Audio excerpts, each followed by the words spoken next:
এর আগের ক্লাসে আমরা লেডি লাজারাসের ইন্ট্রোডাকশন সহ বেশ কিছু লাইন পড়েছি।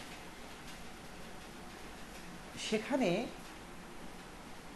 আমরা যেটা দেখেছি যে সিলভিয়া প্লাথ এই জীবনের যাবতীয় কষ্ট, দুঃখ, যন্ত্রণা, ব্যথা, বেদনার থেকে মুক্তি পেতে মৃত্যুকে বেছে নিতে প্রস্তুত। কারণ life is full of sorrows, suffering, despondency, frustration, hopelessness, monotony, etc. Whereas to her, death is more attractive. Death she considers to be her shelter. তিনি মরে বাঁচতে চান। এখন কিসের থেকে তিনি বাঁচতে চান আমাদের একটু বুঝে নিতে হবে। আমি আগেও বলেছি যে এমিলি ডিকিনসন, সিলভিয়া প্লাথ এদের কবিতা মাল্টিপল মিনিং প্রদান করে থাকে। সুতরাং আমাদেরকে হাজারো মিনিং বুঝতে পারলে ভালো হয়, কিন্তু কয়েকটি বা নির্দিষ্ট একটি মিনিংকে মূলধন করে এগোতে হবে, তারপর তার সাথে আরও কিছু যেগুলো অ্যাড করা যায়। এর আগের ক্লাসেও আমি বলেছি। এখন তিনি কেন মরতে চান? মরতে চান এই কারণে যে মরা ছাড়া একজন মহিলা হিসেবে, as a women, he does have no freedom except the freedom to die, except to commit suicide. মৃত্যুটাই যেন তার এক্সক্লুসিভ একটি পাওয়া, এর বাইরে তার আর কোনো ক্ষমতা নেই। পুরুষ শাসিত সমাজকে ধিক্কার জানাতে, এই সমাজের প্রতি তার যে নিন্দা, তার যে প্রোটেস্ট, তা জানাতে মৃত্যুই একমাত্র তার এভিনিউ, মৃত্যুই তার একমাত্র রাস্তা। তার জন্য তিনি কয়েকবার সুসাইড করার অ্যাটেম্পট নিয়েছেন। যে সময়ে উনি কথা বলছেন সেই সময় সেকেন্ড অ্যাটেম্পট করেছেন সুসাইড করার, মৃত্যুর দ্বিতীয় প্রচেষ্টা, কিন্তু সেখানে তিনি ব্যর্থ হয়েছেন। এবং সেখানে দাঁড়িয়ে সেকেন্ড টাইম ডেথ অপরচুনিটি সিচুয়েশনে দাঁড়িয়ে তিনি থার্ড টাইম সুসাইডের প্রিডিকশন করেছেন, এবং থার্ড টাইমে তিনি যে সুসাইড করেছিলেন তখন এই সুসাইডটা সাকসেসফুল হয়েছিল। ফার্স্ট টাইম তিনি একটা অ্যাক্সিডেন্টের সম্মুখীন হয়েছিলেন, সুইমিং অ্যাক্সিডেন্ট, কিন্তু বেঁচেছিলেন শেষমেশ। সেকেন্ড টাইম তিনি ইন্টেনশনালি সুসাইড কমিট করতে চেয়েছিলেন, অধিক মাত্রায় স্লিপিং পিল গ্রহণ করে, কিন্তু সেক্ষেত্রেও তিনি রিকভার্ড হয়ে যান। এই রিকভারিটা তার কাছে পছন্দের নয়, কিন্তু বারবার তাকে রিকভার্ড হতে হচ্ছে। অ্যাক্সিডেন্টাল যে মৃত্যু, অ্যাক্সিডেন্টাল যে তার সমস্যা, অর্থাৎ সুইমিং অ্যাক্সিডেন্টে যে তার মৃত্যু মুখ হয়ে যাওয়া, সেই অবস্থা থেকে ফিরে আসে সেটা। আর দ্বিতীয়বার তিনি স্লিপিং পিল খেয়ে মারা যাওয়ার যে চেষ্টা করেছিলেন, সেটাও, দুটি ক্ষেত্রেই তিনি কিন্তু আবার নর্মালসিতে ফিরে আসেন। এই ফিরে আসাটা তার কাছে একটা রিজারেকশন। এই রিজারেকশনের ধারণার কারণেই তিনি লেডি লেজারাস কথাটা উল্লেখ করেছেন টাইটেলে। লেডি লেজারাস বলে কেউ বাইবেলে নেই। বাইবেলে আছে যিনি, তিনি হচ্ছেন লেজারাস। এই লেজারাসকে জেসাস খ্রাইস্ট তার মৃত্যু থেকে লাইফে ফিরিয়ে এনেছিলেন, জীবনে ফিরিয়ে এনেছিলেন। এবং তার কাছে জীবনে আসাটা ছিল সুখের, লোকজনের কাছেও ছিল সেটা একটা মিরাকিউলাস ইনসিডেন্ট। কিন্তু লেডি লেজারাস অর্থাৎ সিলভিয়া প্লাথ, তার কাছে এই মৃত্যু থেকে ফিরে আসাটা, তার কাছে এই রিজারেকশনটা মোটেই গ্রহণযোগ্য নয়, বরং সেটা একটা কষ্টের, এবং দ্বিতীয়বার তাকে এটা ফেস করতে হচ্ছে, দ্বিতীয়বার চেষ্টা করে ব্যর্থ হতে হচ্ছে। এই জন্য তিনি তার মৃত্যুটাকে, তার এই মৃত্যুর প্রচেষ্টাটাকে মিরাকিউলাস বলেছেন, ওয়াকিং মিরাকল বলেছেন, লিভিং মিরাকল বলেছেন। ল্যাজারাসের, বিবলিক্যাল ল্যাজারাসের ক্ষেত্রে এটা মিরাকল ছিল, কিন্তু নিজের ক্ষেত্রে কেন এটাকে মিরাকল বলছেন? তিনি মরতে চাইছেন বারবার, কিন্তু রিপিটেড অ্যাটেম্পটের পরেও তিনি বেঁচে ফিরছেন। চেষ্টা করা সত্ত্বেও, মরতে চাওয়া সত্ত্বেও, সুসাইড কমিট করা সত্ত্বেও তিনি ফিরে যাচ্ছেন। এটা তার কাছে একটা মিরাকিউলাস। এবং বিবলিক্যাল ল্যাজারাসের মৃত্যু থেকে ফিরে এসে জীবনে আসাটা জনগণের কাছে একটা সুখের ব্যাপার ছিল, কিন্তু এখানে লেডি ল্যাজারাসের ফিরে আসাটা জনগণের কাছে একটা উপভোগ্য বিষয়, এই কারণে যে লেডি ল্যাজারাস একজন মহিলা এবং তিনি এইভাবেই দেখাতে চাইছেন তার ফিরে আসাটা, তার রিজারেকশনটা একটা যেন সার্কাস ইভেন্টের মতো, একটা কার্নিভাল ইভেন্টের মতো মানুষজন সেই সার্কাস ইভেন্টটাকে এনজয় করে। অর্থাৎ her pity, her pain, her suffering is enjoyed by the spectators. She has turned into an object of spectacle, and she is viewed, she is turned into an object of spectacle, and so many audience, so many witnesses look at her return to life again. তিনি ফিরতে চান না, তার কাছে ফেরাটা কষ্টের, আর তার এই কষ্টদায়ক ফিরে আসাটা অন্যের কাছে উপভোগ্য।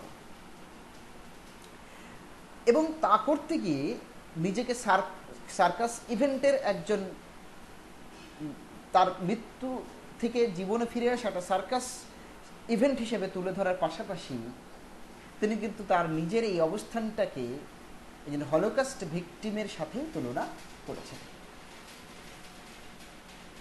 তার মৃত্যু থেকে ফিরে আসা, সদ্য কবর থেকে তোলা যেন কবর, তিনি মরতে চেয়েছিলেন, তিনি ফিরে এসেছেন। এই মরতে চাওয়ার চেষ্টা, এই চেষ্টাটাকেই বলা হয়েছে গ্রেভ কেভ, যেখান থেকে তার ডেড বডিটা তুলে আনা হচ্ছে বলে কল্পনা করা হচ্ছে, যেমন ল্যাজারাসের করা হয়েছিল। এই ডেথ বেডে থাকাকালীন তিনি তার চামড়া, তার রাইট ফুট, তার ফেস ইত্যাদির বর্ণনা দিয়েছেন এবং সেখানে ল্যাম্পসেটের কথা বলেছেন, নাজি ল্যাম্পসেট, সেখানে পেপার ওয়েটের কথা বলেছেন এবং ফিচারলেস জু লিনেনের কথা বলেছেন। এগুলি সবই কিন্তু হলোকাস্ট ইমেজকে উস্কিয়ে দেয়। এই হলোকাস্ট ইমেজের সাথে তার নিজেকে, তার নিজের অবস্থানটাকে জড়িয়ে নিয়েছেন, অর্থাৎ নিজেকে একজন ভিকটিমাইজড জু হিসাবে তুলে ধরছেন। এর আগের কবিতা তো তা করেছেন, ড্যাডি কবিতায়।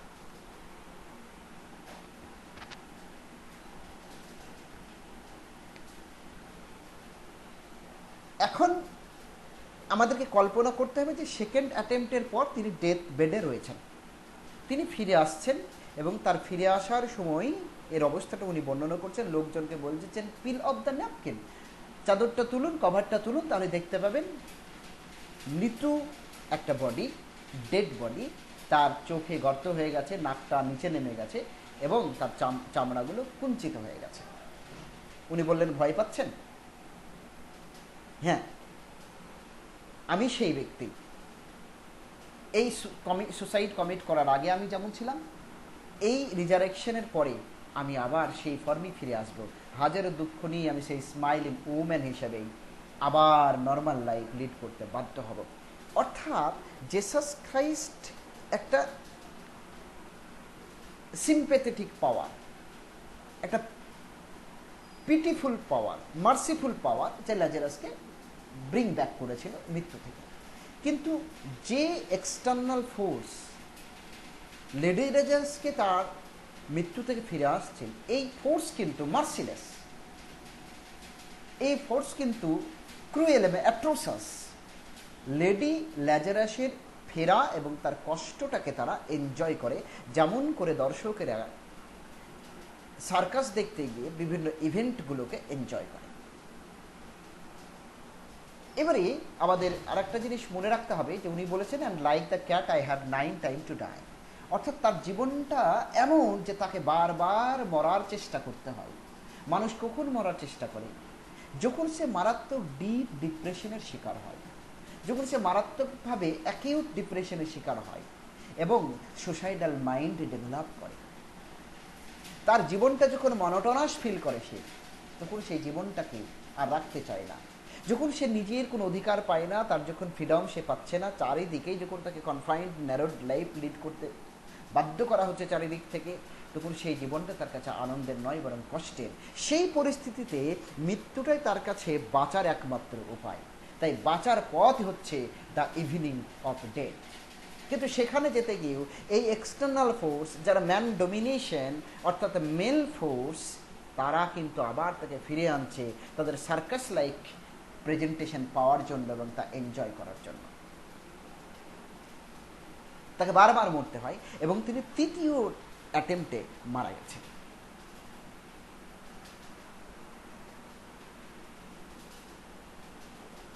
নেক্সট, এবং তার বডিটাকে উনি হাজারো ফিলামেন্টের সমাহার হিসেবে তুলে ধরেছেন এবং তার সেই ফিলামেন্টেড বডিটা, বডি অফ ফিলামেন্টস, সেই বডিটা সার্কাসের একটা মেন ইভেন্ট হিসেবে এখানে প্রেজেন্টেড হয়েছে।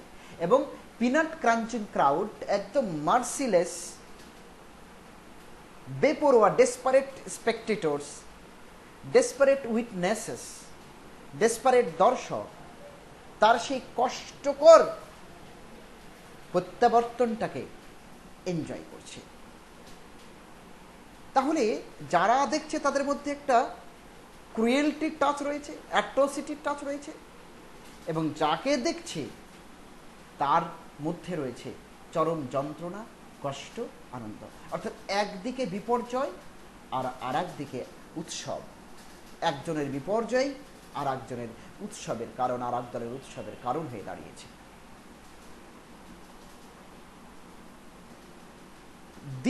তারপরে বিগ স্টিপটিজ, অর্থাৎ আমার হাত পা ক্রমে ক্রমে আমার দেহ থেকে কাপড়গুলো খোলা হচ্ছে। এই কাপড় খোলা হচ্ছে কার না, তো সদ্য মরে যাওয়া, প্রায় মরে যাওয়া একজন, যাকে ফিরে আনা হচ্ছে লাইফে। External force, male domination, male power, male force তাকে ফিরিয়ে আনছে এবং কিছুক্ষণ পরে এই মেল ফোর্স এনজয় করবে তাকে। তার শরীর থেকে যখন একটু একটু করে তার কভারগুলো খোলা হচ্ছে হাত পা থেকে, এইটাকে বলা হয় স্টিপটিজিং। স্টিপটিজিং মানে কোনো নারী যখন নাচে বা কোনো শো করে তখন তার শরীর থেকে কাপড়গুলো বা তার শরীরে যে কভারিং, সেই কভারিংটা ক্রমে ক্রমে খুলে ফেলা, অনেকটা সেক্সুয়াল ভঙ্গিতে সেক্সুয়াল এক্সাইটমেন্ট তৈরি করার উদ্দেশ্যে অডিয়েন্সের মনে বা দর্শকের মনে। তো এখানে তার ডেড বডির থেকে কাপড় যখন কভার যখন খুলে নেওয়া হচ্ছে, সেই ডেড বডিটাকে তারা এনজয় করতে চায় এবং ক্রমে ক্রমে তার ডেড বডিটাকে যখন আনকভার করা হচ্ছে তখন ক্রমে আনড্রেস করা এই ডেড বডিটা, যেহেতু একজন মহিলা, তাই পুরুষ উইটনেসেস যারা, পুরুষ দর্শক যারা, তারা সেটাকে এনজয় করছে সেক্সুয়াল দৃষ্টিতে। এটা কিন্তু নেক্রোফিলিয়া বলা হয়, ডেড বডির প্রতি sexual interest. And the peanut crunching crowd sobs in to see. সার্কাসে যখন মেন ইভেন্ট ঘটে তখন সমস্ত লোক উত্তেজিত হয়ে ওঠে, দেখার জন্য মুখ বাড়িয়ে দেয়, ঘাড় বাড়িয়ে দেয়, মাথা বাড়িয়ে দেয়, যেন মেন ইভেন্ট ঘটতে যাচ্ছে। তেমনই তার ডেড বডির চারিপাশে the people around the dead body, তারা কিন্তু they are shoving in, they are moving forward to see the shin, and these are my hands, my knees, I may be skin and bone, I may be skin and bone, মানে তার দেহ চামড়া সর্বস্ব, অস্থি সর্বস্ব দেহ। No flash is there, এর আগে বলা হয়েছে তার ফ্লেশটা কেবে ছিল, কেবে ওয়ার্মে পোকাতে সেই ফ্লেশগুলো খেয়ে ফেলেছে। এখন সেই কঙ্কালসার একটি বডি। নেভারথেলেস, কঙ্কালসার হলেও I am the same woman and the identical woman. আমি সেই মহিলাটি, যে মহিলাটি হাজারো চাপে মৃত্যুর মুখে যেতে বাধ্য হয়েছিলাম, একই মহিলা মৃত্যু থেকে ফিরে এসে আমি সে একই মহিলা। No change upon my life, and I will have to lead that kind of life which I use to lead before my attempt to die. No change will be there. Out of frustration, we'll again and again go to the threshold of death, and the people will forcefully take us to the main life again, but they will not show any pity to us, they will not show any mercy to us, they will not love us, they will not give us equality, freedom, love, fraternity. They will not give this. They will treat us with discrimination, with partiality. So they lead a life which cannot be called a free life in no way, in no sense. Their life is dependent life. Their life is pitiful life, painful life, sorrowful life. And when they try to break away, to go away from this type of life, they are forced to come back to the same life and accept it. Nevertheless, I am the same. Nevertheless, তথাপি আগের মতো আমার flash না থাকলে, যেহেতু এখানে কল্পনা করছে একটা ডেড বডি হিসাবে, কল্পনা করা হচ্ছে কিছুদিন সেটা কবরে ছিল, তারপর সেটাকে তুলে আনা হয়েছে। কবর আসলে থাকে নাই, তার যে সুসাইড কমিট করার যে প্রচেষ্টা, এবং সেই প্রচেষ্টা জড়িত যে শারীরিক অবস্থান, সেই অবস্থা, সেই একেবারে ভেঙে পড়া শরীর, মুমূর্ষ অবস্থায় সে পৌঁছে গেছিল, তার যে শারীরিক অবস্থান, সেই অবস্থান থেকে এখানে তুলে ধরা হয়েছে। আমি কিন্তু সেই একই মহিলা, আবার কিছুদিন পর আবার স্বাভাবিক লাইফ লিড করতে বাধ্য হব। The first time it happened, I was 10 দেন। এরকম প্রচেষ্টা এর আগে একবার হয়েছিল 10 বছর বয়সে, তখন সেটা অবশ্য ছিল accidental. It was an accident. The second time I meant মানে I positively, I consciously made an attempt to die. অর্থাৎ এটা ছিল ইন্টেনশনাল। যেটা হচ্ছে তার 20 বছর বয়সে স্লিপিং পিল খেয়ে মরার চেষ্টা। আমি সেবারে চেয়েছিলাম টু লাস্ট আউট। এই সুসাইডের মধ্য দিয়ে আমি একেবারেই মৃত্যুবরণ করতে চেয়েছিলাম, এই জীবন থেকে একেবারেই হারিয়ে যেতে চেয়েছিলাম, হিউম্যান লাইফ লিড করা থেকে অব্যাহতি পেতে চেয়েছিলাম, আমি এসকেপ করতে চেয়েছিলাম, and not to come back at all. There was no desire, even a little desire was not there, no touch of desire was there in my heart to come back when I attempted for the second time. I rocked such as a seashell. আমি এমন গভীর decision নিয়েছিলাম মৃত্যুর দিকে চলে যাওয়ার জন্য, মৃত্যু বরণ করার জন্য। তাই জীবনের সমস্ত সুখ শান্তি এগুলো তো নাই। এই জীবনের প্রতি মানুষের যে স্বাভাবিক প্রবণতা, সেই প্রবণতাকে ত্যাগ করে মানবিক জীবনের প্রতি যে মায়া, তার প্রতি যে একটা ভালোবাসা, সেই ভালোবাসাকে ত্যাগ করে মানবিক জীবনের প্রতি যে দুর্বলতা, সেই দুর্বলতাকে ত্যাগ করে হিউম্যান স্কিন ত্যাগ করে আমি একেবারে সমুদ্রের সি সেলের মতো হতে চেয়েছিলাম। আমি সামুদ্রিক যে সি সেল হয়, সামুদ্রিক যে সেল হয়, সেই সামুদ্রিক সেলের মতো আমি আউটার যে স্কিন, সে আউটার স্কিন দূর করে একটা আউটার হার্ড সারফেসের ভেতরে ঢুকতে চেয়েছিলাম। আর এই সি শেলের একটা বোল্ড ইমেজ ব্যবহার করেছেন উনি। এই সি শেল দিয়ে কি বোঝানো হয়? সলিটিউডকে বোঝানো হয়, যেমন প্রোটেকশনকে বোঝানো হয়। সি সেল যেমন বাইরের যাবতীয় আক্রমণ থেকে কি মুক্ত, এবং সে অত্যন্ত সলিটারি সেক্লুডেড লাইফ লিড করে প্রকোষ্ঠর ভেতরে। ঠিক তেমনটাই তিনি প্রকোষ্ঠের মধ্যে ঢুকে যেতে চেয়েছিলেন, মৃত্যুর প্রকোষ্ঠের মধ্যে ঢুকে যেতে চেয়েছিলেন।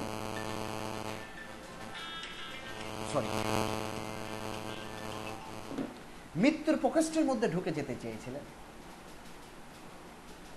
এবং এই মৃত্যুই হচ্ছে তার কাছে একটা শেল, মৃত্যু হচ্ছে তার কাছে একটা shelter. He discarded his human skin, তার বডি স্কিনকে তিনি ত্যাগ করে একটা হার্ড শেল যুক্ত একটা পরিকাঠামো, একটা কাঠামোর ভিতরে তিনি ঢুকতে চেয়েছিলেন, যে কাঠামোতে আর কেউ আক্রমণ করতে পারবে না, যেখানে তিনি অত্যন্ত সলিটারি লাইফ লিড করবেন, ভীষণ সলিটিউড পাবেন, সলিটারিনেস পাবেন, সেক্লুশন পাবেন, প্রাইভেসি পাবেন, সেখানে কেউ প্রবেশ করতে পারবে না, এবং সেখানে অবশ্যই তিনি প্রোটেকশন পাবেন। আমি চেষ্টা করেছিলাম, উনি বলছেন, শেষ চেষ্টা, এবং এবারে আর ফেরার কোনোই বাসনা ছিল না। and they had to call and call. আমি যখন সেই মৃত্যুর জগতে যাচ্ছি, আমি যখন সুসাইড করছি, স্লিপিং পিল যখন খেয়ে নিশ্চিত প্রকোষ্ঠে, মৃত্যু প্রকোষ্ঠের মধ্যে ঢুকতে চেয়েছিলাম, ফেরার কোনো বাসনাই আমার ছিল না। তারা আমাকে ডেকে ডেকে আমার হুঁশ ফিরিয়েছে, তারা আমাকে জোর করে ফিরিয়ে এনেছে আবার এই পৃথিবীর পাড়ে, মৃত্যুর পাড় থেকে আমাকে আবার পৃথিবীর পাড়ে, জীবনের পাড়ে নিয়ে এসেছে। And pick the worms off me like sticky pearl. সেখানে কল্পনা করতে হবে তার ডেড বডি, যেহেতু রিজারেকশন হচ্ছে, লেডি লেজারাস যেহেতু রিজারেক্টেড হয়েছিল, পুনরুত্থিত হয়েছিল, বিবলিক্যাল লেজারাস মরণ থেকে তার আবার জীবন বরণ হয়েছিল, প্রথমে মৃত্যুবরণ, তারপর আবার জীবন বরণ। একে বাধ্য করা হচ্ছে জীবন বরণ করতে, যে জীবন তার কাছে মৃত্যুর মতো, আর যে মৃত্যুটা তার কাছে জীবনের মতো। মৃত্যুটাই তার কাছে বেঁচে থাকা, জীবনটাই তার কাছে মৃত্যুবরণ।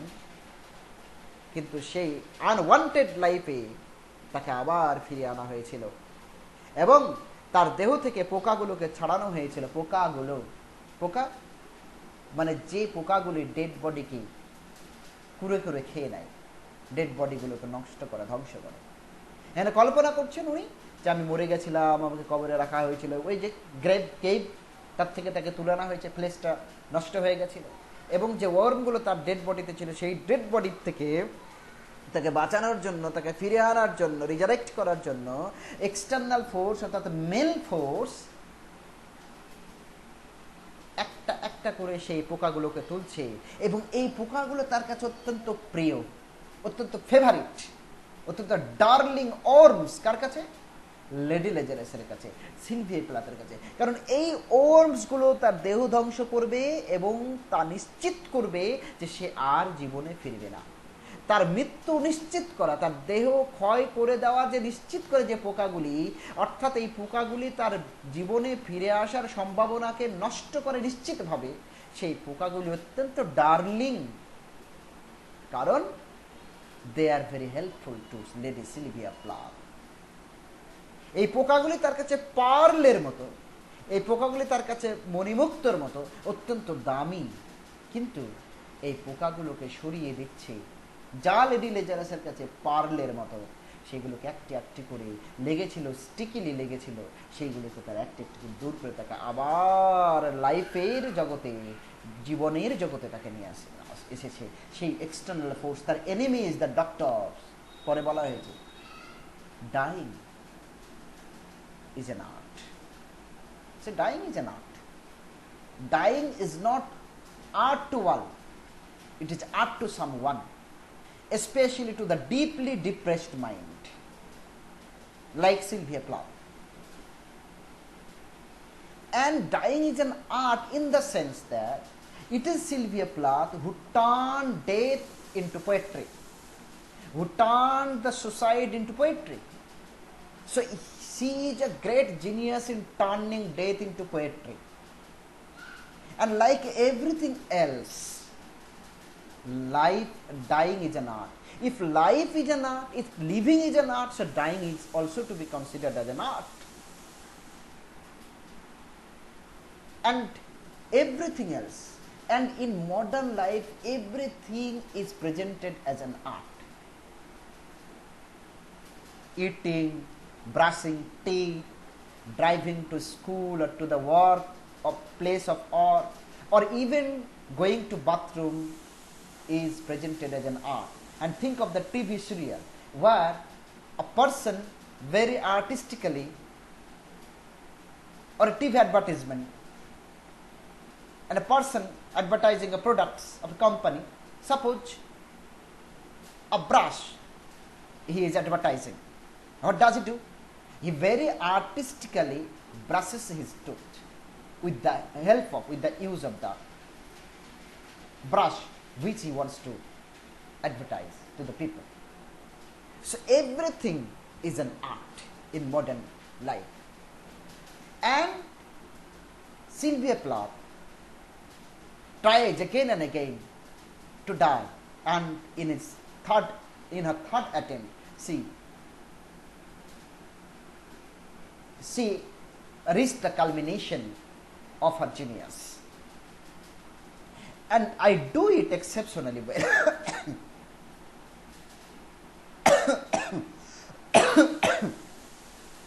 And I do it exceptionally well. Yes, she did this. She turned the suicidal attempt into a poetry very successfully, and even she died very successfully on the third attempt. I do it so it feels like hell, as I treat death as an art. It appears very terrible and fearful to the people around me. I do it so it feels real. I treat death as an art, and I present death as the only alternative to a woman tortured, tormented, and death is the only avenue to her. So through my poetry, I describe to people, I present to people that for a woman, life on earth is equal to hell. Life on earth is very terrible. So I don't hesitate to commit suicide, which is very terrible. I don't hesitate to deal with death as an art, which appears very terrible to others. And I guess you could say I have a call. And from my way of speaking, and from my way of dealing with death, you conjecture, you guess that death, I am the boss of death. Death is my servant. Whenever I will call it, it will come to me. Yes, you may call that. I call death to come to my life. First time, second time, another third time. Ladies leave a plot, accepted death. And it is easy enough to do it in a cell. It is easy enough to do it and stay put. It is easy enough. This phrase is repeated. This type of repetition or reiteration of the same phrase, same sentence, same words at the beginning of two or more sentences is called anaphora. দুই বা তার বেশি শব্দ সেন্টেন্সের প্রথমে একই শব্দ বা শব্দ বন্ধ ব্যবহার হলে সেটাকে অ্যানাফোরা বলা হয়। It is easy enough to die, to do, that is to die, that is to commit suicide in a cell, in a prison, in a mental hospital. It is easy. It is easy enough to do it and stay put, to die and to remain dead in a particular cell, in a particular room. It is very easy. But to deal with or to describe the mental condition, the flow of thought, the stream of thinking in that mind which is trying to commit suicide is very difficult. That is art. To externalize the internal thinkings of a suicidal mind. It is very difficult. To die in a cell is very easy. But to deal with the mental corridors of a suicidal mind is very difficult. And it is theatrical. Come back in a broad day to the same place, the same face, the same brood, amused shout. তাহলে it is easy enough, এটার দুটো অর্থ হচ্ছে it is easy to die in a cell. তার ডিফিকাল্টটা কি? Difficult হচ্ছে to describe the mind artistically.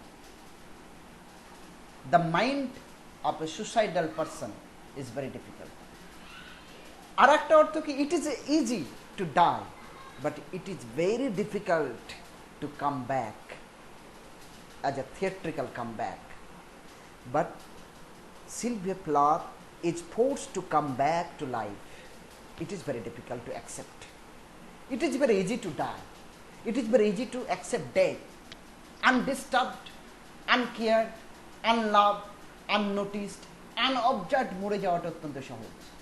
কিন্তু মরতে মরতে যদি কেউ অবজার্ভ করে নেয়, নোটিশ করে নেয় এবং তাকে ফিরিয়ে না আবার যদি তাকে আবার সেই একই বাড়িতে, একই জায়গায়, একই স্থানে যদি তাকে আবার রিটার্ন করানো হয়, প্রত্যাবর্তন করানো হয়, তাহলে সেটা অ্যাকসেপ্ট করা খুব কঠিন।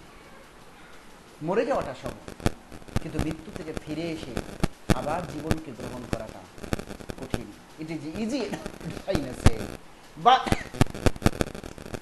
when a man or a woman trying to die is bound to come back, it is very insulting, it is very difficult to accept. Come back in a broad daylight, a theatrical comeback, যেমন করে সার্কাসের ক্ষেত্রে কি হয়, একজন অভিনেতা একদম theatrical ভঙ্গিতে, নাটকীয় ভঙ্গিতে স্টেজে আবার হাজির হয় তার কৌশল প্রদর্শন করানোর জন্য। ঠিক তেমনি করে মরে যাওয়া প্রায় একজন আবার যদি জীবনে ফিরে আসে, তাহলে সেটাকে একটা থিয়েট্রিক্যাল কামব্যাকের সাথে তুলনা করা হচ্ছে। কোথায় সে ফিরে আসছে লজ্জাজনকভাবে? To the same place, same society, same body, same face, same body. কেন মানুষ মরে গেলে তো আত্মা হয়ে যায়, আবার যখন ফিরে আসছে তখন তো আবার সে প্রিজনে আসছে, সেই body of the soul, packet of the soul, অর্থাৎ বডিতে ফিরে আসতে হবে। সেম ব্রুট অ্যামিউজড সাউন্ড, এবং সে আনন্দদায়ক যেটা পিনাট ক্রাঞ্চিং ক্রাউড, তাদের যে আনন্দ, সে আনন্দের আবার খোরাকে পরিণত হওয়া।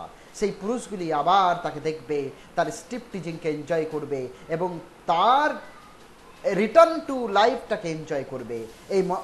এই যে কষ্টকর রিটার্ন, এটাকে তারা এনজয় করবে, তার এই কষ্টকর ব্যর্থতাটাকে তারা এনজয় করবে এবং সেই আনন্দপূর্ণ অ্যামিউজড শাউটের কাছে আবার ফিরে আসা, সে পিনাট ক্রাঞ্চিং ক্রাউডের যে আনন্দ, সে আনন্দের কাছে ফিরে আসা এবং তারা আনন্দ করে চেঁচিয়ে ওঠে, অ্যামিউজড ভঙ্গিতে তারা চেঁচিয়ে ওঠে, এন্টারটেইনড ভঙ্গিতে চেঁচিয়ে ওঠে এবং বলে আ মিরাকল, আ মিরাকল, আ মিরাকল। হ্যাঁ, মরা থেকে ফিরে আসা ল্যাজারাসের ক্ষেত্রে যেমন হয়েছিল মিরাকেল, সেটা এখানে তার বারবার ফিরে আসাটা মিরাকেল। মরতে চেয়েও মরতে না পারাটা একটা মিরাকেল, বারবার ফিরে আসাটা আবার এটা হচ্ছে miracle. That knocks me out. লোকেদের এই এনজয়মেন্ট দেখে দেখে আমি ক্লান্ত হয়ে গেছি, আমি মরে মরে ক্লান্ত হয়ে গেছি, আমি ফিরে ফিরে ক্লান্ত হয়ে গেছি, আমার ফেরাটাকে লোকে এনজয় করে তা দেখে দেখে আমি ক্লান্ত হয়ে গেছি। That knocks me out. তা আমাকে ক্লান্ত করে তুলেছে। আমার ফিরে আসা ডেড বডিটাকে সার্কাসের মতো প্রেজেন্ট করা হয়, লোকে আনন্দ করে, হই হুল্লোড় করে, তামাশা করে, মজা করে। There is a chance for the eyeing of my scars. আমার বডিতে মরার চেষ্টা করার ফলে যে দেহে যে স্কার পড়েছে, যে দাগ পড়েছে, সেই দাগ দেখার জন্য, আমার ডেড বডি দেখার জন্য যারা দর্শক, তাদেরকে চার্জ লাগে। যেহেতু এটাকে সার্কাসের সাথে তুলনা করা হচ্ছে, সার্কাস যারা দেখতে চায় তাদেরকে টিকিট বুকিং করতে হবে। এক গাদা চার্জ দিয়ে তারা আমার ডেড বডি দেখে। There is a charge for the hearing of my heart. আমার আবার শ্বাস নিঃশ্বাস, আমার আবার রক্ত প্রবাহ, আমার পালস তারা শোনে, তার জন্য তাদেরকে পয়সা লাগে, চার্জ লাগে।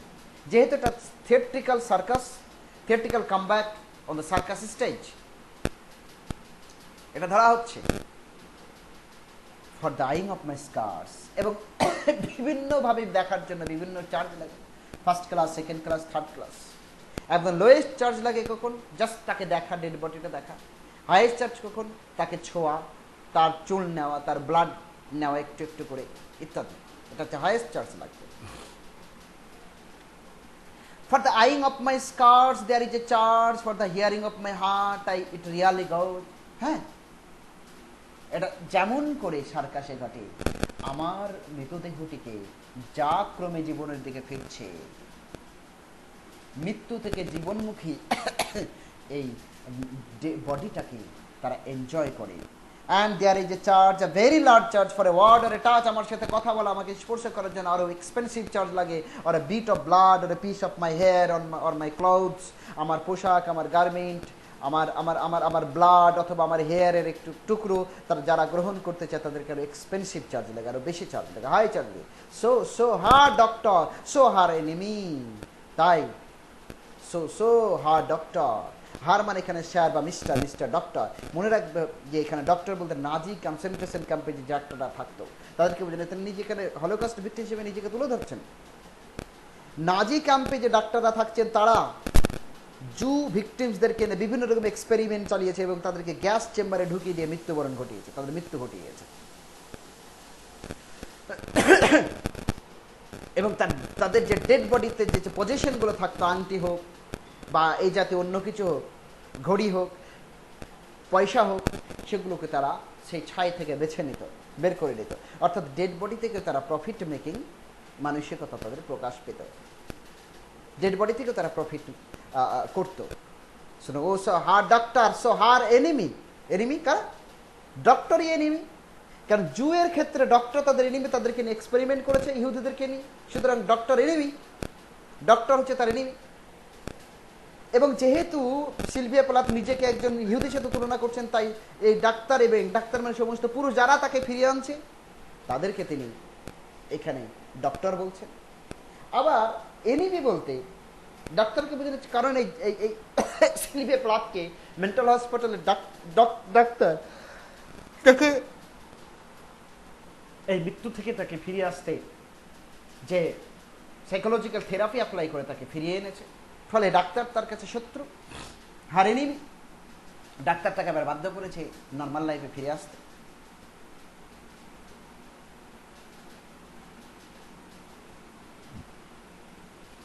Next,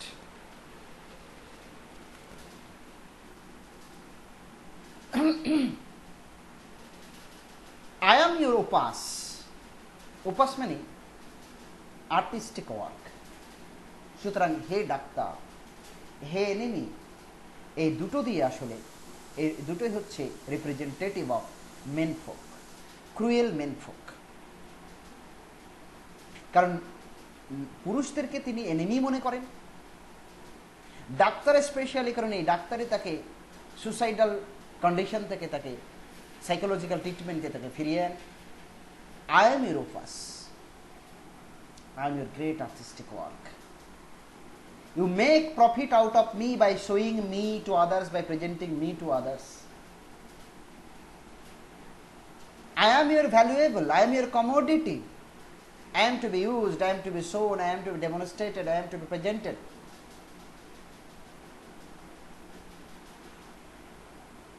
And you will make profit out of that, out of the demonstration.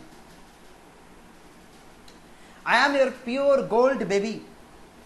I am your gold baby. I am your gold doll of gold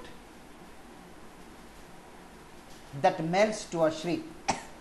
Gold baby অর্থাৎ গোল্ডেন ডলকে যখন মেল্ট করানো হয়, গলানো হয়, তখন কিন্তু কোনো শ্রিকিং সাউন্ড হয় তা নয়, কোনো শব্দ হয় তা নয়। আসলে এখানে যেটা বলা হচ্ছে যে নারীরা হচ্ছে গোল্ডেন বেবি, নারীরা হচ্ছে ওপাস, নারীরা হচ্ছে valuable item to be enjoyed, to be use, to be profited from.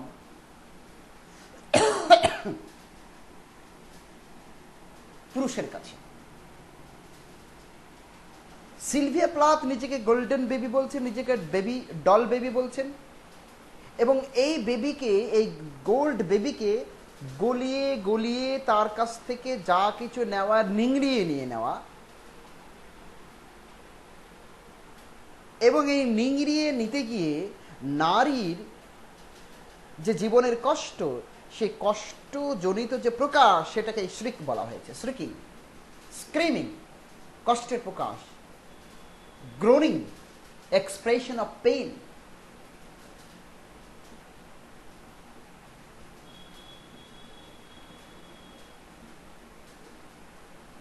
এই যে উত্তরপ্রদেশের হাথরস কাণ্ড, এখানে এক দলিত গার্লকে মারাত্মকভাবে অত্যাচার করা হয়, তার জিভ কেটে যায় দাঁতে দাঁত লেগে। অর্থাৎ তার যে আর্তনাদ, এই আর্তনাদকারী এই দলিত মহিলার, হাতরাসের এই মহিলাটির সাথে তুলনা করো। একজন, যে কোনো একজন নারী একটা কমোডিটি, তাকে ইউজ করছে, তাকে টর্চার করছে এবং তার কাছ থেকে যা কিছু প্রফিট নেওয়ার নিয়ে নিচ্ছে, সোশ্যাল প্রফিট বলো, স্ট্যাটাস প্রফিট বলো, সেক্সুয়াল প্রফিট বলো, সব কিছু তার কাছ থেকে জোর করে নেওয়া হচ্ছে, তাকে নিংড়িয়ে নেওয়া হচ্ছে, অর্থাৎ এই গোল্ডেন বেবিকে গলিয়ে নেওয়া হচ্ছে এবং তার যাবতীয় নির্যাস ড্র করে নেওয়া হচ্ছে এবং তার যন্ত্রণার যে প্রকাশ, যে আর্তনাদ, সেই আর্তনাদকে এখানে বলা হয়েছে মেল্টিং টু আ শ্রিক। তাকে শোষণ করা হচ্ছে আর সে আর্তনাদ করছে। তাদের হাতের, they are nothing but plaything, the women are nothing but the playthings in the hand of the male. I turn and burn. হ্যাঁ, আমাকে জোর করে পোড়ানো হয়েছে। আমার ব্যক্তিত্ব, আমার সবুজতা, আমার জীবনের বয়ান্সি, আমার জলিটি, আমার চেয়ারফুলনেস, আমার হ্যাপিনেস, আমার প্রফুল্লতা, সব কিছুকে পোড়ানো হয়েছে, জ্বলানো হয়েছে, ছারখার করা হয়েছে। যেমন করে নাজিরা জু ইহুদিদের সমস্ত পজিশনগুলোকে পোড়াতো, দখল করত, জু বডিজগুলোকে পোড়াতো, জ্যান্ত পুড়িয়ে মারত এবং তাদের পজিশন, তাদের প্রপার্টিগুলোকে তারা গ্রহণ করত। আমাকেও পোড়ানো হয় এবং যতক্ষণ পর্যন্ত আমার কাছ থেকে কিছু নেওয়ার থাকে ততক্ষণ তারা পোড়ায়। আমাকে সবসময় ওভেনের ফার্নেসের উপরে থাকতে হয়, বার্নিং কন্ডিশনে থাকতে হয়। নারী সবসময় বার্নিং কন্ডিশনে থাকে, ফলে সে এই বার্নিং কন্ডিশন থেকে, আগুনের আক্রমণ থেকে অব্যাহতি পেতে চায়। মৃত্যুটাই তার কাছে একটা কোল্ড প্লেস, জীবনটা হচ্ছে একটা হিটেড প্লেস, ফায়ারি প্লেস। এখান থেকে সে কোল্ড প্লেসে যেতে চায়। মৃত্যুর হাতছানি তাকে আকর্ষণ করে। I turn and burn. Do not think I underestimate your great concern. Nah. My enemy, my doctor, my male counter in the society. Don't think that I am underestimating your concern for me. Don't think I am belittling your great concern for me. It's ironic. নাজি লোকের অত্যাচারে অতিষ্ঠ ইহুদিদের জীবন, সেই ইহুদি যদি বলে যে আপনাদের আমাদের প্রতি ভীষণ কনসার্ন রয়েছে, আমাদের প্রতি, আমাদের ওয়েলবিং, আমাদের ওয়েলফেয়ার নিয়ে আপনারা অত্যন্ত সচেতন, তাহলে এটা আইরনিক থাকে। সিলভিয়া প্লাথ যখন তার এনিমিকে, তার মেল কাউন্টার পার্ট যারা, তাদেরকে যখন বলে না আপনাদের আমাকে নিয়ে উদ্বিগ্নতা, আমার কল্যাণ কামনা, আমার ওয়েলবিং নিয়ে আপনাদের চিন্তা ভাবনা করাটাকে আমি খাটো করছি না, ছোট করছি না, অর্থাৎ এটা আইরনিক প্রেজেন্টেশন। যারা তার জীবন ধ্বংস করে, যারা তাকে গলিয়ে নেয়, যারা তাকে মনে করে প্রপার্টি, যারা তাকে মনে করে কমোডিটি, তার কাছ থেকে শুধু প্রফিট ড্র করা যায়, প্লেজার ড্র করা যায়, তাদেরকে যদি বলা হয় আপনারা আমার প্রতি ভীষণ সহানুভূতিশীল, তাহলে সেটা আইরনিক্যাল আর কি।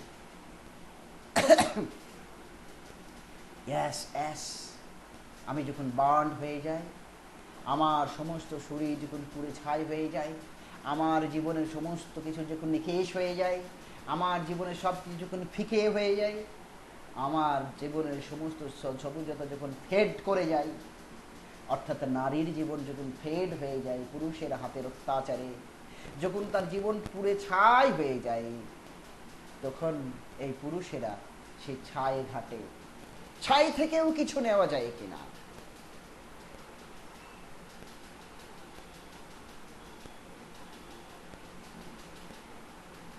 সে একটি লোক পাঞ্জাবি কিনেছিল,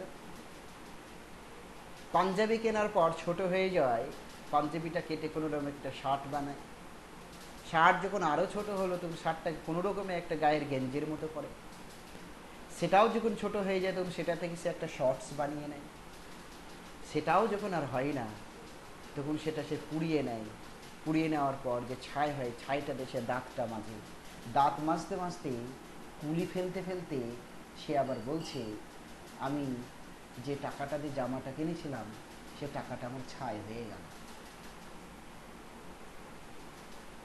অর্থাৎ এত ইউজ করার পরও সে ছাইটাকে ইউজ করতে চায়, ছাইটাকেও সে ফেলে দিতে চায় না।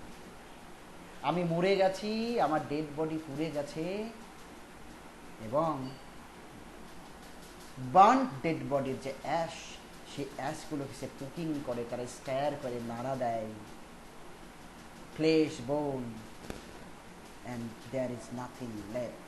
সেখানে ফ্লেশ নেই, বোন নেই, কিচ্ছু নেই, সব পুরো ছাই হয়ে গেছে, জীবন শেষ হয়ে গেছে।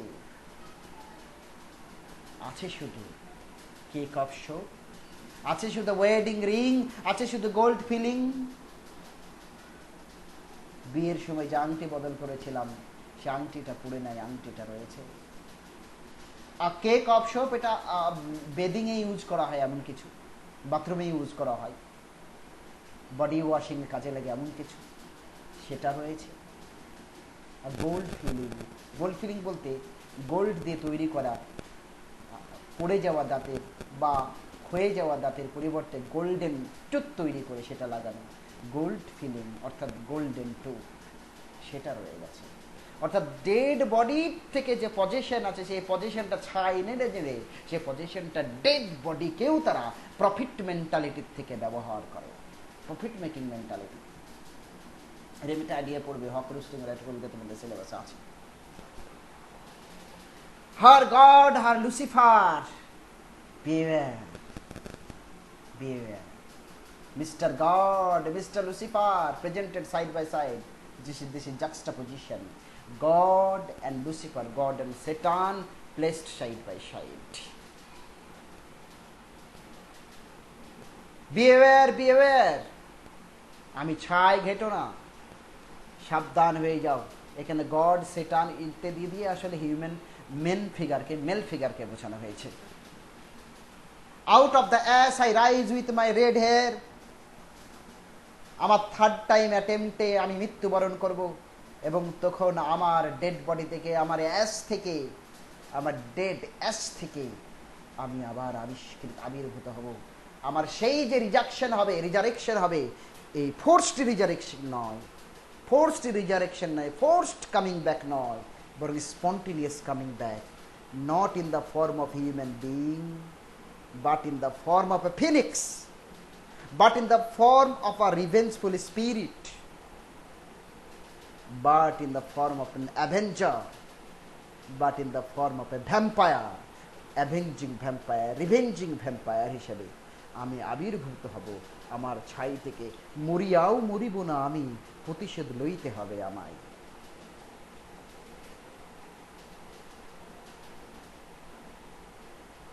এখন মরার চেষ্টা করছি, তোমরা বাধা দিচ্ছ। যখন আমি মরতে সফল হব, সেই মরণটাই হবে আমার ক্যাপিটাল, সেই মরণটাই হবে আমার সম্পদ, সেই মরণটাই হবে আমার পাওয়ার, কারেজ, সেই মরণটাই হবে আমার শক্তি। সেই মরণ শক্তি দিয়ে মারণ কামড় দেব তোমাদেরকে, মৃত্যু ঘটাবো তোমাদের, পতন ঘটাবো তোমাদের, ধ্বংস করবো তোমাদের এই সামাজিক কাঠামোকে। মরার পর আমি বাঁচতে চাই তোমাদের মৃত্যুর উপরে, তোমাদের মৃত্যু, তোমাদের ধ্বংস, তোমাদের মৃত্যু স্ট্রাকচারের উপরে, ডেমোলিস্ট স্ট্রাকচারের যে ডেব্রি অবশেষ, সেই ধ্বংসাবশেষের স্তূপের উপরে দাঁড়িয়ে আমি আমার মৃত্যুর জীবন যাপন করতে চাই। অর্থাৎ যাদেরকে তিনি এড়াতে চাইছেন আপাতত, তাদেরকে তার দরকারও, তাদের প্রতি তিনি প্রতিশোধ নেবেন। দুই দিক দিয়ে তাদেরকে দরকার। এক, তার এই যে প্রকট কষ্ট, পেইনফুল অবস্থান, তার দর্শক হিসেবে এনজয় করছে যারা, নিজের পেইন, নিজের সাফারিং, নিজের কষ্টের দর্শক, এনজয়িং দর্শক, সেই দর্শকদের তিনি পরবর্তীতে পানিশমেন্ট দিতে চান। যারা তার কষ্টটাকে নিয়ে আনন্দ করতে চায়, তাদেরকে তিনি পানিশমেন্ট দিতে চায়। কখন? After death.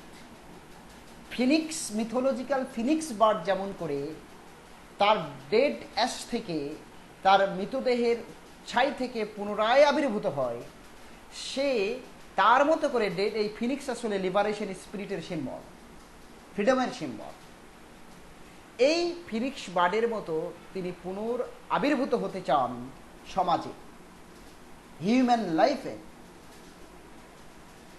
এবং প্রতিশোধ নিতে চান তাদের এগেনস্টে যারা তার কষ্টটাকে সার্কাসের আনন্দের মতো করে এনজয় করেছিল, কার্নিভালের আনন্দের মতো করে এনজয় করেছিল। সার্কাস তিনিও দেখাতে চান। সেবারে তাদের কষ্টটাকে সার্কাসের আনন্দে এনজয় করতে চান মৃত্যুপুরী থেকে কে? Sylvia Plath. আসলে এই চেতনা সৃষ্টি করাই হচ্ছে তার একটি বাসনা। হিউম্যান বিইং তারা নারী পুরুষের সহাবস্থানকে গ্রহণ করে, নারীকে তার কষ্টের প্রদর্শনী দেখিয়ে তার অবস্থান সম্পর্কে তাদেরকে সচেতন করা হয়েছে। পুরুষকে নারীদের কষ্ট থেকে আনন্দ পাওয়ার যে মানসিকতা, সেই মানসিকতা থেকে মুক্ত করতে চেয়েছেন।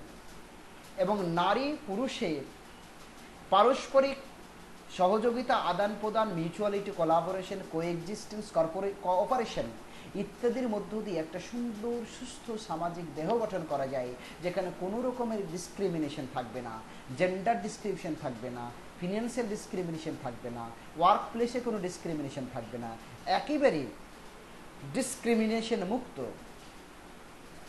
যাবতীয় বৈষম্য মুক্ত একটি নতুন সুস্থ সমাজ তিনি দেখতে চান। আর যেহেতু তার জীবদ্দশায় প্রচেষ্টা চালিয়ে তিনি পান নাই, তার স্বামী সেই সমাজের একজন প্রতিভূ, একজন প্রতিনিধি, তিনি তাকে কষ্ট দিয়ে অন্য নারীর কাছে চলে গেছে। তার দুটি বাচ্চা, তাদেরকে নিয়ে তিনি মানুষ হয়েছেন, তিনি তাদেরকে ছেড়ে তিনি জীবন ত্যাগ করেছেন। এই দুটি ছেলেকে আটকিয়ে রেখে, রীতিমতো বেঁধে রেখে তিনি মৃত্যুবরণ করেছেন, আত্মহত্যা করেছেন। যে সমাজ তাকে বাঁচতে দেয় না, সেই সমাজে তার থাকার মোটেই ইচ্ছে নেই। সেই সমাজকে একটা লিটারারি সাহিত্যিক একটা লাথি মেরে তিনি মৃত্যুর জগতে যেতে চান, কিন্তু প্রতিশোধে সেই সাথে নিতে চান। তার জন্য বলছেন বিহেভিয়ার, বিহেভিয়ার। কাদেরকে সচেতন করছেন? যারা গডলি অ্যাটিটিউড নিয়ে থাকে, যাদের প্যাকেট অত্যন্ত গডলি, সুন্দর, তারা আসলে ইনওয়ার্ডলি তারা ডগলি, তাদেরকে সাবধান করেছেন এখানে গড উল্লেখ করে। আর লুসিফার উল্লেখ করে তাদেরকে বলেছে যারা ডিরেক্ট একেবারে মহিলা বিদ্বেষী, তাদেরকে তিনি এখানে লুসিফার বলেছেন। সো লুসিফার হোক বা গড হোক, দুজনকে তিনি মনে করেন এরা হচ্ছে মেন ফিগার, এরা হচ্ছে মেল ফিগার। তাদেরকে সতর্ক করে দিয়ে বলছেন, yes, I will come back, but that time not under the force of the male, but under the force of revenge attitude, under the force of the sense of responsibility, sense of duty to punish the punisher, to punish the punisher। যারা শাস্তি দিয়েছিল অন্যায়ভাবে, তাদেরকে শাস্তি দিতে spirit হিসাবে তিনি আসবেন এবং তাদেরকে শাস্তি দেবেন। Out of the ash I rise with my red hair. Red hair, red eyed যেমন হয়, একেবারে ঘৃণার চোখ নিয়ে, রাগত দৃষ্টি নিয়ে, এখানে বলেছে রেড হেয়ার। এটা বার্নড হেয়ার হতে পারে। আবার রেড হেয়ার বলতে বোঝানো হচ্ছে এক ফ্রেঞ্জিড মানসিকতা নিয়ে। যেমন করে তোমরা কুবলা খান কবিতার শেষের দিকে দেখেছেন, কবি বলতে চাইছেন এমন মারাত্মক পোয়েটিক ইন্সপিরেশন আমি ডেভেলপ করতে চাই, এমন এক পোয়েটিক ক্রিয়েটিভ ফ্রেঞ্জি তৈরি করতে চাই আমার মনে, যা দেখে লোকেরা ভয় পাবে। রেড আইড ফ্রেঞ্জিড একজন আর্টিস্টকে দেখে লোকেরা ভয় পাবে, দাগ কেটে দেবে এবং বলবে এর বাইরে এর ভেতরে কেউ যাবে না, গেলে এই রেড আইড ফ্রেঞ্জিড ক্রিয়েটিভ ইম্পালস যুক্ত এই পোয়েটের হাত থেকে নিষ্কৃতি পাওয়া মুশকিল, এবং সে একেবারে ডিভাইন শক্তি তার উপরে ভর করেছে, সে মারাত্মক ক্ষতি সাধন করতে পারে এমন ভয়ে যেমন দাগ কেটে দেয় লোকেরা, এবং সেই দাগের ভেতরে যেতে চায় না যেখানে এই ফ্রেঞ্জিড লোকটি আছে কবিতার শেষে রয়েছে, তেমনি লোকেরা ভয় পাবে। আমি যখন রেড আইড নিয়ে, রেড হেয়ার নিয়ে ফিনিক্সের মতো করে আমার মরা ডেড বডির অ্যাশ থেকে আমি ফিরে আসবো প্রতিশোধ নেওয়ার ইচ্ছায়, তখন এই পুরুষগুলো যারা আমার পিছনে লেগেছিল, এই পুরুষগুলো যারা আমার মতো হাজার মহিলার, সমস্ত মহিলার জীবনকে নস্যাৎ করেছে, যারা ধ্বংস করেছে, যারা জীবনকে বরবাদ করেছে, যারা সেই বরবাদ করে দেওয়া লোকগুলিকে আমি খুঁজে বের করতে চাই। সে লুসিফারও হোক, সে গড হোক, সে গডলি কালারের হোক বা ডগলি কালারের হোক, সে গুড কালারের হোক বা ব্যাড কালারের হোক, অথবা ওয়েল বিহেভড হোক অথবা ইল বিহেভড হোক, তাদের সবাইকে, যারাই মেল, তারাই কোনো না কোনোভাবে, যত বড় ভালো মানুষই হোক, কোনো না কোনোভাবে নারী বিদ্বেষ পোষণ করেছেন। এই নারী বিদ্বেষী, এই মিসোজিনিস্টিক অ্যাটিটিউডের, উইমেন হেটিং অ্যাটিটিউডের যা মানুষগুলোকে আমি দৌড়ে দৌড়ে বের করে তাদেরকে যথাযথ শাস্তি দিয়ে সমাজকে কলঙ্ক মুক্ত করতে চাই, সমাজকে পুরুষতান্ত্রিকতা মুক্ত করতে চাই, সমাজকে পুরুষ মুক্ত করতে চাই। সেই পুরুষ মুক্ত করতে চাই যে পুরুষ কথাটির মধ্যে নারী বিদ্বেষ থাকে, যে পুরুষ কথাটার মধ্যে টর্মেন্টার থাকে, যে পুরুষ কথাটার মধ্যে টর্চারার থাকে, যে পুরুষ কথাটার মধ্যে মিসোজিনিজম থাকে, মিসোজিনিস্টিক অ্যাটিটিউড থাকে, যে পুরুষ কথাটির মধ্যে নারী বিদ্বেষ থাকে, সেই পুরুষটাকে ধ্বংস করে নতুন পুরুষ তৈরি করতে চায় যেখানে নারী বিদ্বেষ থাকবে না। আর যে নারীরা এতদিন অত্যাচারিত হয়েছে, ফ্রাস্ট্রেটেড সোল, টর্চার্ড, পানিশড এবং বিদ্বেষের শিকার মহিলাগুলোকে রাখতে চায় না, বরং সেই মহিলাদের আনতে চায় যে মহিলার মধ্যে দুর্বলতা থাকে, যে মহিলা কথাটির মধ্যে দুর্বলতা রয়েছে সেই মহিলা নয়, যে মহিলা কথাটির মধ্যে মার্জিনালাইজেশন রয়েছে, ডিসক্রিমিনেশনের শিকার হওয়া রয়েছে, সেই মহিলা নয়, বরং এমন মহিলা যে ইকুয়াল পাওয়ার থাকবে, যার যে ইকুয়ালিটি পাবে, লিবার্টি পাবে, লাভ পাবে, সিম্প্যাথি পাবে এবং ডিসক্রিমিনেশন মুক্ত একটি জীবন পাবে, এমন নারী পুরুষ যুক্ত একটা নতুন সমাজ, নতুন সামাজিক কাঠামো তৈরি করতে চান। তিনি স্পিরিট হিসেবে এসে, মৃত্যুর পরে এসে তিনি নতুন সমাজ তৈরি করতে চান। অর্থাৎ সিলভিয়া প্লাথ জীবন্ত অবস্থায় যে কথা পুরুষদের শোনাতে পারেনি, বোঝাতে পারেনি, সোসাইটিকে বোঝাতে পারেনি, সেই সিলভিয়া প্লাথ মৃত্যুর পরে তার মৃত্যুমুখ দিয়ে, ডেড লিপস দিয়ে তিনি ভয়ঙ্কর গতিতে মারাত্মক বক্তব্যের ঝড়ের মধ্য দিয়ে, রেড স্পিচের মধ্য দিয়ে, রেড প্রেজেন্টেশনের মধ্য দিয়ে, এংরি লুক, এংরি স্পিচের মধ্য দিয়ে এই সমাজকে পরিবর্তন করতে চান। যেমন করে স্টেঞ্জ মিটিং বলে একটি কবিতায় কবি সিগফ্রিড শাসুন তার যুদ্ধের যে কলুষতা, যুদ্ধের যে বিভৎসতা তুলে ধরার চেষ্টা করেছেন, জীবন্ত কোনো সৈনিকের মুখ দিয়ে নয়, বরং মৃত সৈনিকের মুখ দিয়ে। কারণ মৃত সৈনিকের মুখ দিয়ে বললে সেটা আরও স্ট্রেঞ্জ ঠেকে এবং মানুষ হয়তো একটু সচেতন হয়ে ওঠে স্ট্রেঞ্জ ব্যক্তির মুখে স্ট্রেঞ্জ বক্তব্য শুনে, তারা যুদ্ধের যে বিভৎসতা সেটা যারা বুঝতে পারে এবং তারা যুদ্ধমুক্ত সমাজ করতে চায়। ঠিক তেমনি করে সিলভিয়া প্লাথ মৃত্যু জগৎ থেকে এসে তিনি নতুন সমাজ করতে চান।